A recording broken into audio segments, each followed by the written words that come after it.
बिस्मिल्लाहिर्रहमानिर्रहीम, अस्सलाम वालेकुम। कैसे हैं आप सब लोग? आप लोग देख रहे हैं मेरा YouTube channel SR trading club. आज का हमारा टॉपिक है गोल्ड के एनालिसिस।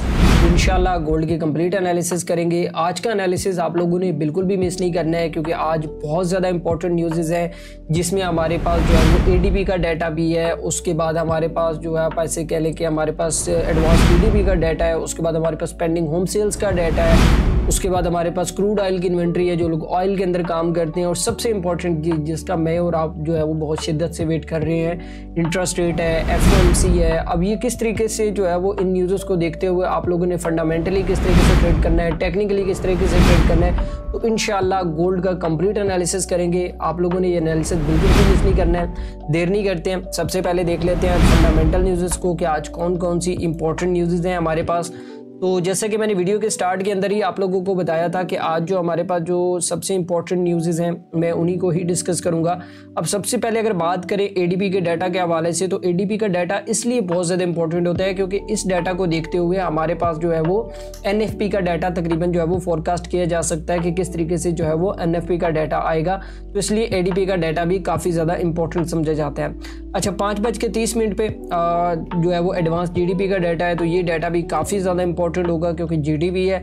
अब उसके अंदर अगर आप लोग देखें जो फोरकास्ट के अंदर जो बता रहे हैं, तो ये भी पॉजिटिव बता रहे हैं और ओवरऑल ये भी पॉजिटिव बता रहे हैं। ठीक है, तो मे भी पॉसिबल है कि गोल्ड की प्राइसेस जो है वो आप लोगों को इस दफ़ा डाउन साइड पे देखने को मिलेंगी। अगर फोरकास्ट के मुताबिक डाटा आता है, मतलब पॉजिटिव आता है, तो फिर आपको गोल्ड जो है वो डाउन साइड पे देखने को मिल सकता है और डॉलर स्ट्रॉन्ग हो सकता है। अच्छा, 7 बजे जो है वो हमारे पास पेंडिंग होम सेल्स हैं और क्रूड ऑयल की इन्वेंट्री है। जो लोग ऑयल के अंदर काम करते हैं 7:30 बजे ऑयल की इन्वेंट्री है और पेंडिंग होम सेल्स है।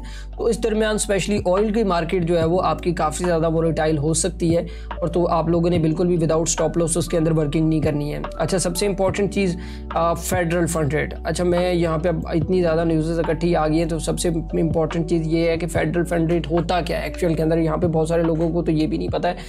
एफओएमसी मतलब फेडरल ओपन मार्केट कमेटी, जो कि मतलब कि एक कमेटी है जो मतलब जैसे हमारे पास जो स्टेट बैंक है, जिस तरह इनकी एक कमेटी बनी हुई है, इस तरह फेडरल रिजर्व बैंक की एक कमेटी है। तो वो ये तय करती है कि भाई हम लोगों ने इंटरेस्ट रेट जो है वो कहाँ पे रखना है। मतलब जैसे हमारे पास 4.5% अभी चल रहा है, ठीक है, 4.50% ये वाला जो रेट है जो चल रहा है, तो इसको कहाँ तक जो है वो हम लोगों ने स्टेबल करना है। अब ये कमेटी करती क्या है कि ये इन्फ्लेशन रेट्स को चेक करती है, ये आपकी जितनी भी ओवरऑल डॉलर को जो इंडेक्सेस होते हैं जो सपोर्ट कर रहे होते हैं, तो उनको चेक करके बताती है कि रेट को कट करना है या नहीं करना है। तो ये चीज़ें इनका काम होती है। और सबसे इम्पोर्टेंट चीज़ कि ये जो हमारे लिए जो सबसे ज़्यादा वॉलेटाइल रहेगी मार्केट जिस टाइम के ऊपर, वो है प्रेस कॉन्फ्रेंस।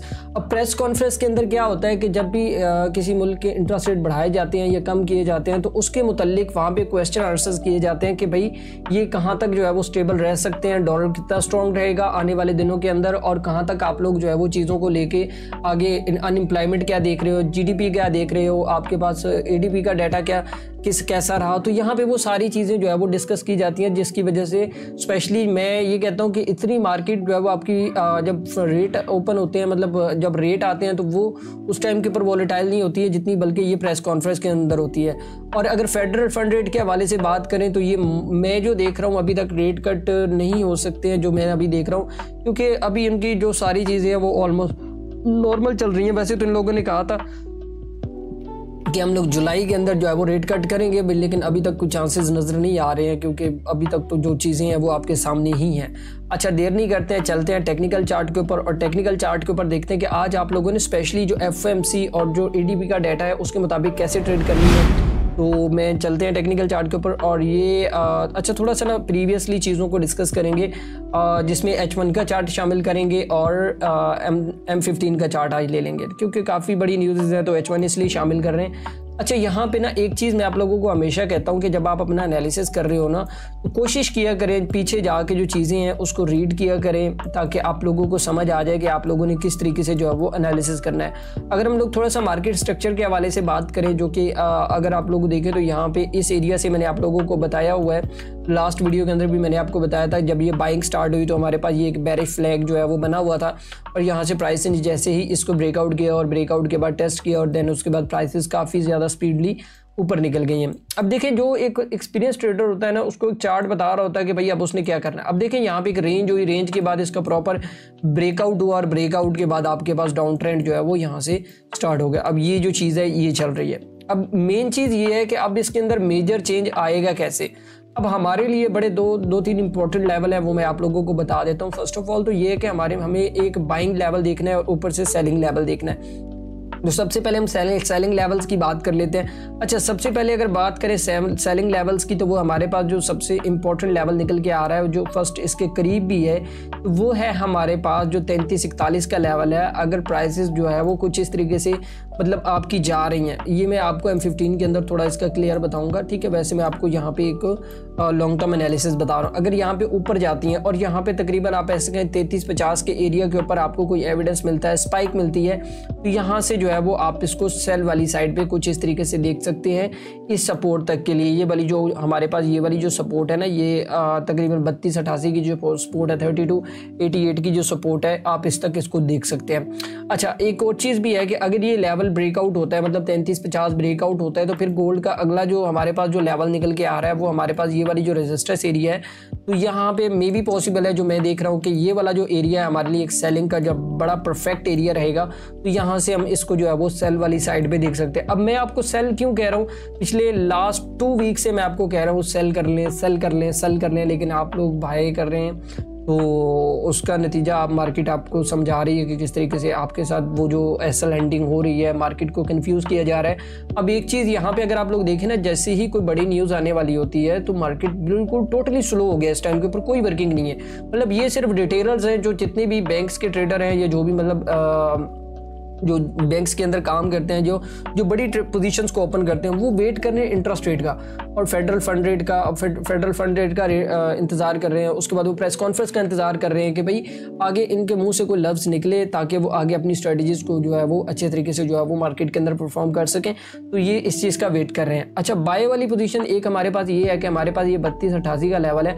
अगर हमें यहाँ पे कोई एविडेंस मिला तो हम बाय का छोटा मोटा रिस्क ले सकते हैं, लेकिन मैं जो अगर अपनी बात करूँ तो मैं इसको सेल वाली साइड पे देख रहा हूँ कि अगर हमें ऊपर से मिलता है तो हम इसको सेल ही करेंगे, क्योंकि मार्केट का ट्रेंड जो है वो इस टाइम के ऊपर सेल के ऊपर है। अच्छा, यहाँ पे मैं आपको थोड़ा सा इंट्राडे एनालिसिस भी बता देता हूँ। वैसे तो वो भी इंट्राडे एनालिसिस नहीं आता, लेकिन न्यूज़ के अंदर एक बात याद रखिए, क्योंकि जो लेवल मैंने बताया है ना, तो वो आप लोगों ने लाजमी जो है वो आप लोगों ने देखने। अभी मैं अगर यहाँ पे बात करूँ ना थोड़ा सा, तो ये अगर आप लोग देखें तो हमारे पास एक बड़ा प्यारा जो है वो एक असेंडिंग चैनल बना हुआ है, और जिन लोगों को टेक्निकल सही आता है ना, तो भाई वो तो सही रेंज से पैसा बनाते हैं। सीधी सी बात है, उनको पता है कि भाई कहाँ पे सपोर्ट है, कहाँ पे रेजिस्टेंस है। और यहाँ पे अगर हम लोग बात करें, ये हमारे पास एक सपोर्ट ट्रेंड लाइन है, ये जो मैंने अभी आपको बताई है, और ये हमारे पास एक अपर ट्रेंड लाइन, जिसको हम रेजिस्टेंस ट्रेंड लाइन भी कहते हैं। अगर तो प्राइसेस जो है वो ADP के अंदर यहाँ पे स्पाइक लगा के ऐसे मतलब नीचे आती हैं, और नीचे आने के बाद यहाँ पे ऊपर क्लोज हो जाती हैं, तो फिर जो चांसेस होंगे कि गोल्ड की मार्केट जो है वो दोबारा से यहाँ पे जो है वो ऊपर वाली साइड पे निकल सकती है। और कैंडल अगर इसके नीचे क्लोज होगी, एक बात याद रखिएगा कि अगर 33-23 के नीचे कैंडल क्लोज हुई तो फिर आप लोगों ने समझ जाना है कि गोल्ड गया भाई सीधा नीचे, ठीक है। तो मैं वैसे भी मार्केट को जो है वो आप लोगों को बता दूंगा, ग्रुप के अंदर भी बता दूंगा कि जो डाटा आएगा उसके मुतालिक भी आपको अपडेट कर दूंगा, ताकि आप लोगों को किसी भी किस्म की कोई परेशानी का सामना ना करना पड़े।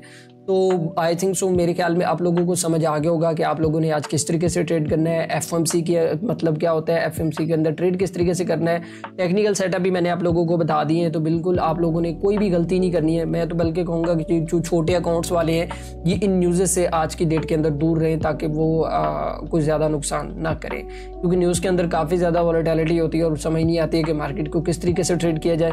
तो काफ़ी लोग जो है वो इसकी वजह से नुकसान कर बैठते हैं। तो बाकी मेरे ख्याल में समझ आ गया होगा किस तरीके से आप लोगों ने ट्रेड करना है। और जिन भाइयों को गोल्ड के सिग्नल्स चाहिए, या जो लोग एजुकेशन चाहते हैं, या जो चाहते हैं कि हमारा गोल्ड के अंदर लॉस जो है वो रिकवर हो जाए, जितना भी लॉस है, तो वो वीडियो की डिस्क्रिप्शन के अंदर लिंक मौजूद है, तो वो वहाँ पर जाकर रब्ता कर सकते हैं। तो मैं इंशाल्लाह अपने एंड से पूरी कोशिश करूँगा कि भाई उनका लॉस जो है वो रिकवर हो जाए। तो बाकी अपनी ये वाली जो वीडियो है हमारी, इसको अपने दोस्तों तक लाजमी शेयर किया करें, ताकि सब लोग इससे फ़ायदा उठा सके। बाकी दुआओं में याद रखिएगा। मिलते हैं कल की वीडियो के अंदर। अल्लाह हाफिज़।